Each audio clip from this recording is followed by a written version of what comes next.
Hello everyone, how to towards back with another new video, and in this video I'm going to tell you how to get made in China B2B trade online. It means business to business trade online application in your device. So if you use iPhone, then go to App Store. If you use Android phone, then go to Play Store, and after that search in the search box made in China B2B trade online. So you can see the rating of the app 4.4 out of 5.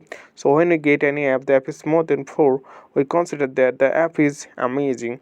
And you can see the rating of the app, the reviews of the app, 26k. It means 26,000 people write something about this app. We'll see it later. And the size of the app only 61 megabyte, and 10 million plus people already download this app. So buy product, Chinese supplier, wholesale price, global trade safely, and shopping store. So what you need to do to get this app, simply tap on the install button.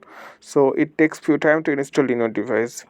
So okay friend, I hope this video is helpful for you. Please consider to subscribe my channel, and thank you for watching.